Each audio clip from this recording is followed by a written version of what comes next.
बिस्मिल्लाहिर्रहमानिर्रहीम। Second lecture from animal breeding and genetics portion is principles of selection। किन किन बुनियादों पे या किस किस तरीके से हम जानवरों को सिलेक्ट करके जो उनकी नस्ल है उसको इम्प्रूव कर सकते हैं। तो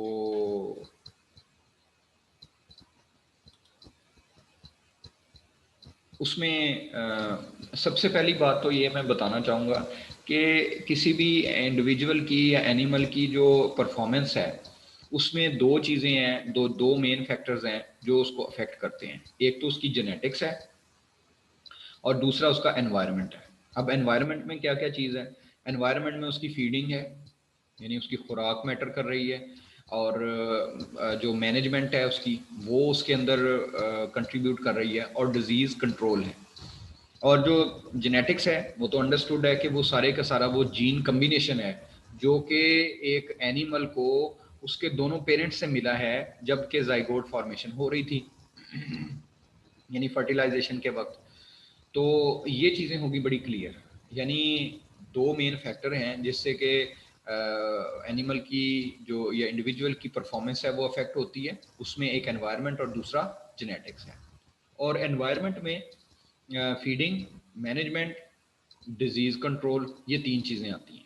जबकि जेनेटिक्स का तो इटसेल्फ पता है कि ये पूरे का पूरा जो जीन जीन कम्बिनेशन है जो कि एक एनिमल को, एक इंडिविजुअल को इसके पेरेंट्स, दोनों के पेरेंट्स के कम्बिनेशन के बाद मिलता है जब जाइगोट फॉर्मेशन हो रही होती है। तो इस हवाले से मैं ये कहूँगा कि जो लाइफ स्टॉक इम्प्रूवमेंट है इसके दो तरीके हैं। ज़ाहिर है दो फैक्टर हैं तो दो ही तरीके होंगे। या तो ये है कि उसका एनवायरनमेंट जो है कि उसके एनवायरनमेंट को इस तरीके से तब्दील किया जाए कि जानवर की जो परफॉर्मेंस है वो इम्प्रूव हो जाए। और सबसे बड़ी बात बता दूं कि ये सबसे सादा तरीका है जिसमें हम उसकी जो न्यूट्रिशन है, जो फीड है, उसको इम्प्रूव कर सकते हैं। उसमें उसकी मैनेजमेंट को इम्प्रूव किया जा सकता है, और उसकी जो डिजीज़ कंट्रोल है, इन तीन चीज़ों को हम कंट्रोल करके, इनको इम्प्रूव करके, हम इमीडिएट इम्प्रूवमेंट जो है वो एनिमल्स के अंदर जो परफॉर्मेंस है उसके अंदर हम उसको वो हमें नज़र आ सकती है। तो मगर मसला ये है कि ये जो इम्प्रूवमेंट होती है ये आर्जी होती है, टेम्परेरी होती है। और अगर कोई नई किस्म की जो मेथड, इम्प्रूव्ड मेथड्स हैं, अगर हम उसको कंटिन्यू नहीं करते तो फिर वो जानवर पुरानी अपनी लेस प्रोडक्टिव लेवल पे आ जाता है। दूसरी अप्रोच थोड़ी सी टाइम कंज्यूमिंग है कि जिसके ज़रिए से लेकिन ये है कि अगर एक दफ़ा ये जो इम्प्रूवमेंट है ये हो गई तो ये परमानेंट होगी। और इसका सबसे बड़ा एक नेगेटिव एस्पेक्ट है इसका, जो वो डिसएडवांटेज है वो ये है कि ये बड़ी स्लो है। तो इसमें इसको कहते हैं कि modifying the genotype of animals. तो मॉडिफाइंग जीनोटाइप ऑफ एनिमल्स, तो इस तरह के टूल्स जिनके ज़रिए से हम डिज़ायरेबल जीन्स की फ्रीक्वेंसी बढ़ा दें, यानी जेनेटिक इम्प्रूवमेंट अगर हम करना चाहते हैं तो उसमें या तो सिलेक्शन है और या फिर ब्रीडिंग सिस्टम है जो बहुत बड़ा रोल प्ले करेंगे। तो सिलेक्शन का ये बुनियाद है कि हमने जो सिलेक्शन करनी है उसके प्रिंसिपल्स को पढ़ना बड़ा ज़रूरी है। तो इसीलिए ये टॉपिक प्रिंसिपल्स ऑफ सिलेक्शन जो है वो इसके अंदर ऐड किया गया है। अब सिलेक्शन का क्या मतलब मकसद हो सकता है या क्या चीज़ है? ये प्रोसेस हो सकता है, फोर्स है जिसके ज़रिए से हम ख़ास जो इंडिविजुअल्स हैं या जो एनिमल्स हैं उनको हम सेलेक्ट करते हैं और उनको प्रेफर करते हैं दूसरे एनिमल्स के ऊपर, क्योंकि उनकी प्रोडक्शन ज़्यादा होती है और उनसे हम नेक्स्ट जनरेशन जो है वो हम लेते हैं। तो अगर किसी पॉपुलेशन की, फ्लॉक या हर्ड की आपने जीनोटाइप चेंज करनी है तो उसके लिए ये बड़ा अहम एक एक टूल है, एक ज़रिया है ये उनकी जो जीनोटाइप को चेंज करने का। तो डिफरेंट लेवल्स पे या स्टेजेस पे सिलेक्शन को परफॉर्म किया जाता है, इसको प्रैक्टिस किया जाता है। कुछ को जानवरों को उनको पैदा ही नहीं होने दिया जाता, और दूसरा अगर वो पैदा हो जाते हैं तो एक और टर्मिनोलॉजी सिलेक्शन के साथ साथ चलती है, उसको कलिंग कहते हैं, यानी कि हम उसको हर्ड से या पॉपुलेशन से रिमूव कर देते हैं।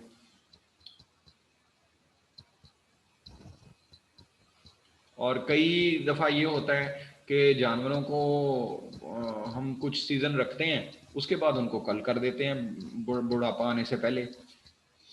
तो डिपेंड करता है कि किस बुनियाद पे किस लिए हमने जो है ना वो सिलेक्शन करनी है। तो बेहतर ये है कि सिलेक्शन को उस वक्त परफॉर्म किया जाए कि जब तक हमारे पास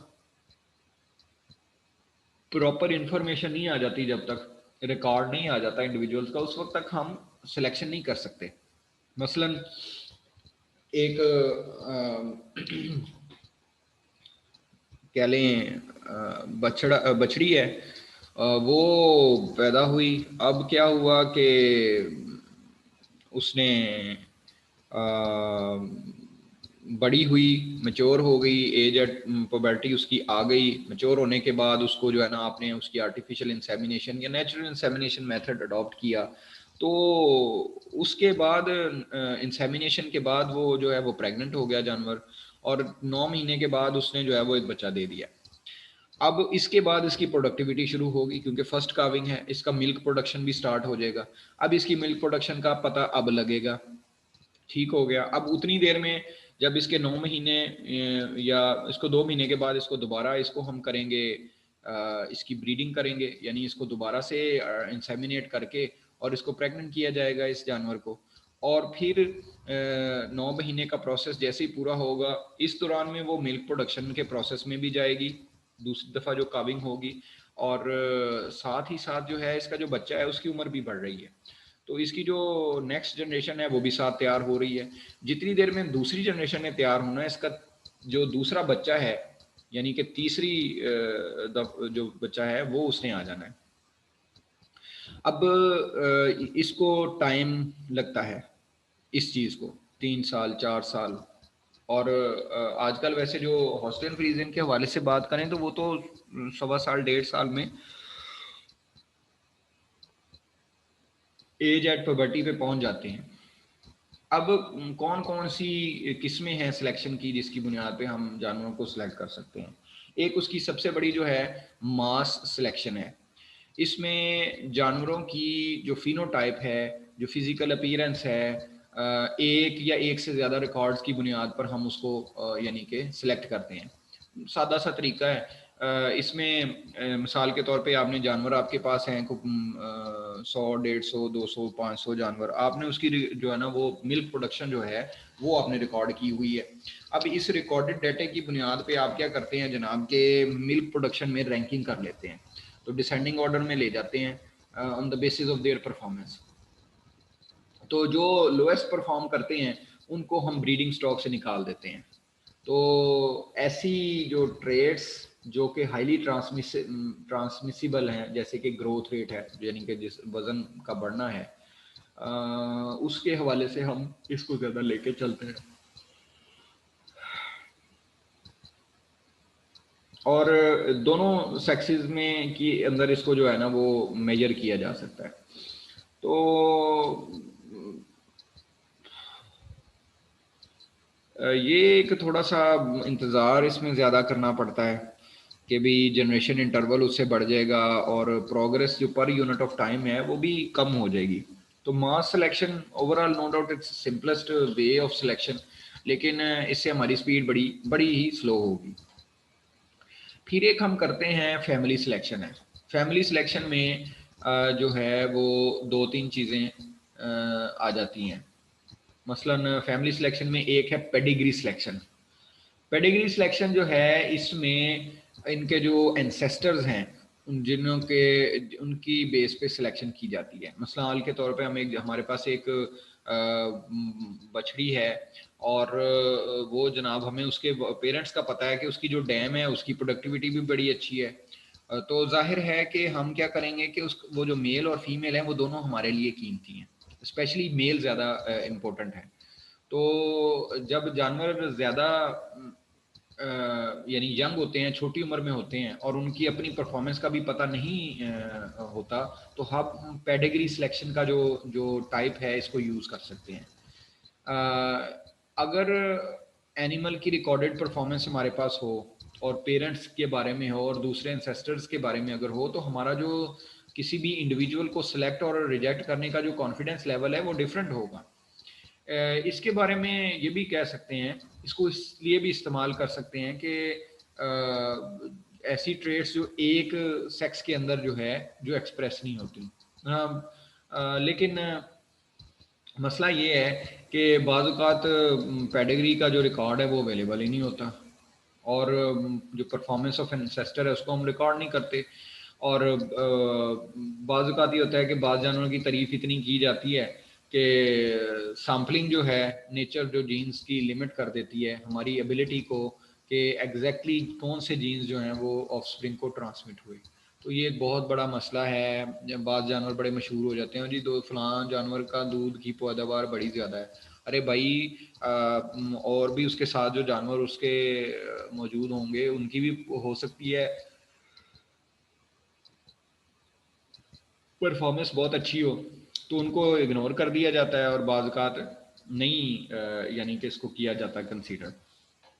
फिर है प्रोजेनी टेस्टिंग। इसमें क्या होता है, ये मेल्स में ज़्यादा यूज़ की जाती है कि मसलन जैसे कि मिल्क यील्ड एक सेक्स लिमिटेड ट्रेट है। जो बुल है उसको हम क्या कहते हैं काउज के साथ उसको रैंडमली हम क्या करेंगे, उसकी मीटिंग करेंगे और उनकी जो प्रोजनी आएगी उसको उस वक्त तक यानी कि उसका ख्याल रखेंगे, उसकी केयर करेंगे जब तक कि वो खुद परफॉर्म नहीं कर लेती, अपनी अपनी परफॉर्मेंस पे नहीं आ जाती। तो सीमन की चूंकि मेल के अंदर एक हमारे पास सबसे बड़ी फैसिलिटी है कि स्टोरेज टेक्निक हमारे पास है, क्रायो प्रिजर्वेशन की फैसिलिटी होती है, तो उसकी जो जो डोजेज हैं सीमन की वो हम नंबर ऑफ ईयर्स के लिए जो है वो उसको प्रिजर्व कर सकते हैं। और कैंडिडेट बुल्स के लिए जो है वो सीमन को स्टोर किया जाता है और जब रिजल्ट्स अवेलेबल आ जाते हैं आफ्टर फ्यू ईयर्स, जब सफिशिएंट डॉटर्स जो है उनका रिकॉर्ड जो है वो हमारे पास आ जाए, तो लेकिन प्रॉब्लम क्या है कि इससे जो है जनरेशन इंटरवल जो है वो बढ़ जाता है, वेटिंग का एलिमेंट इसके अंदर आ जाता है। तो रिकॉर्डिंग डॉटर का रिकॉर्ड जो रखने के लिए भी है हमें इंफ्रास्ट्रक्चर चाहिए होगा और कंप्यूटेशनल फैसिलिटी की भी ज़रूरत होती है। तो एक हो गई ये फैमिली सिलेक्शन में पेडिग्री सिलेक्शन है और फिर प्रोजेनी टेस्टिंग है। फिर एक और है जो कि कोलेटरल रिलेटिव्स की बुनियाद पे हम इंडिविजुअल्स की जो सिलेक्शन है वो करते हैं कि भी जो उनके अदर फैमिली मेंबर्स हैं ऑफस्प्रिंग और एंसेस्टर के अलावा, जिस तरह के पेडिग्री सिलेक्शन में की जाती है, लेकिन ज़्यादा डिस्टेंट रिलेटिव्स अगर होंगे तो फिर इसका जो डाटा है वो रिलायबल नहीं रहेगा। तो इसमें जो जेनेटिक वर्थ है जिसको कि हम एस्टिमेटेड ब्रीडिंग वैल्यू भी कहते हैं, उसको ज़्यादा एक वैल्यू दी जाती है और ऐसे एनिमल्स की वैल्यू जो फ्यूचर में ऐसे एनिमल जिनकी जेनेटिक वर्थ ज़्यादा है, अच्छी है, उनको फिर फ्यूचर पेरेंट्स बनने के लिए सिलेक्ट किया जाता है। और आजकल जो जिस तरह कंप्यूटर्स ने हमारा काम ज़्यादा आसान कर दिया है कि लार्ज अमाउंट ऑफ इंफॉर्मेशन को हम स्टोर कर सकते हैं और इसको प्रोसेस करते हैं, फ़ौरन से पहले हम इसको प्रोसेस करके और रिजल्ट्स अपने ले सकते हैं। अब सिलेक्शन की चूंकि बात हो रही है, अभी तक जितनी भी सिलेक्शन की बुनियादें हैं उसमें बेस्ड ऑन सिंगल ट्रेड जो है, वन ट्रेड बेस पे हम सिलेक्ट कर रहे थे जानवरों को, लेकिन बाज़ औक़ात हमें सिलेक्शन जो है वो एक से ज़्यादा ट्रेड्स की बुनियाद पे करनी पड़ती है, बल्कि होनी भी चाहिए। तो एक क्वालिटी की बेस पे करेंगे तो हो सकता है दूसरी क्वालिटी उसमें मिसिंग हो। मिसाल के तौर पे हम जनाब उसकी दूध की पैदावार के हवाले से ज़्यादा पैदावार तो देख रहे हैं, लेकिन उसके अंदर प्रोटीन परसेंटेज और फैट परसेंटेज को हम मिस कर रहे हैं। हो सकता है ज़्यादा दूध देने वाले जानवर की बाय डिफ़ॉल्ट जो है वो प्रोटीन की क्वालिटी वो ना हो या लेवल वो ना हो या फैट परसेंटेज कम हो। तो हमें ऐसी जो एनिमल्स हैं जिसकी एक से ज़्यादा क्वालिटीज़ हों उसको हमने क्या कहते हैं सिलेक्ट करना है।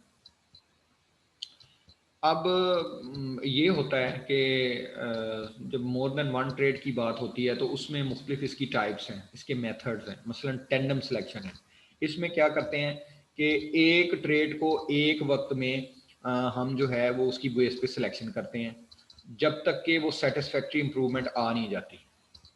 और इसमें जब एक दफ़ा जब सेटिस्फैक्ट्री रिजल्ट आ जाते हैं तो इस ट्रेड के लिए हम जो एफर्ट्स हैं उनको रिलैक्स कर देते हैं और फिर अगली जो सेकंड ट्रेड है उसके ऊपर ज़रा स्ट्रिक्ट, फिर जब दो हो जाती हैं तो फिक्स हो जाती हैं, सेटिस्फैक्ट्री इंप्रूवमेंट्स आ जाती हैं, तो फिर हम थर्ड ट्रेड को यानी यूँ कह लें कि टेंडम सिलेक्शन में one trade at a time जो है उसको हम कंसिडर करके जब वो इम्प्रूव हो जाती है फिर उसके बाद दूसरी, फिर तीसरी, फिर चौथी एंड सो ऑन। लेकिन least efficient method of selection है ये।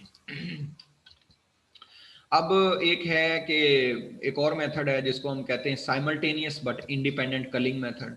इसमें जो सिलेक्शन है वो एक से ज़्यादा ट्रेड्स के लिए एक ही वक्त पे की जा सकती है, लेकिन एक ट्रेड के लिए एक मिनिमम स्टैंडर्ड जो है उसको सेट किया जाता है जो कि एक इंडिविजुअल को जिस पे पूरा उतरना उसका ज़रूरी है ताकि उसको ब्रीडिंग पर्पजेज़ के लिए सेव किया जा सके।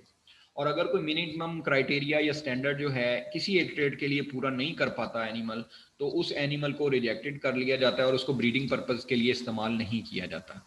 इस मेथड ऑफ सिलेक्शन को का अमूमी तौर पे जो शो पर्पज़ के लिए जो जानवर हैं उनको जो है वो सिलेक्ट किया जाता है। लेकिन इसमें बाज़ औक़ात ये होता है कि जो एनिमल्स एक ट्रेड में एक्सेप्शनल हैं लेकिन दूसरी ट्रेड में उनकी परफॉर्मेंस इतनी अच्छी नहीं है तो उनको रिजेक्ट कर दिया जाता है, क्योंकि जब स्टैंडर्ड आपने फिक्स कर दिया तो स्टैंडर्ड पे अगर पूरा नहीं उतरा, एक में भी पूरा नहीं उतरा, तो वो रिजेक्ट हो जाएगा। तो ये इसका बहुत बड़ा ड्रॉबैक है इस मेथड का, simultaneous but independent culling method. फिर एक थर्ड इसमें एक और चीज़ है, उसको टोटल स्कोर मेथड भी कहते हैं, सिलेक्शन इंडेक्स भी बोलते हैं। इसमें होता क्या है कि हम जो है हर ट्रेड की एक वैल्यू जो है सेपरेटली उसको डिटरमिन करते हैं और इन वैल्यूज़ की सब की एनिमल्स को जब इन ट्रेड्स की बुनियाद पे हम स्कोरिंग करते हैं तो ओवरऑल एक स्कोर जो है, टोटल स्कोर जो है हर ट्रेड का, वो हम कैलकुलेट करते हैं। तो इसमें एनिमल्स जो हैं जो हाईएस्ट टोटल स्कोर के साथ होते हैं उनको ब्रीडिंग पर्पसेस के लिए रख लिया जाता है और जिनके लो स्कोर होते हैं या हम उसकी स्कोरिंग मिनिमम होती है, सबसे कम होती है, उनको हम कलिंग में ले जाते हैं। तो जो फाइनल इंडेक्स है उसमें हर ट्रेड का जो इन्फ्लुएंस है वो उसको एक ख़ास वेटेज दी जाती है और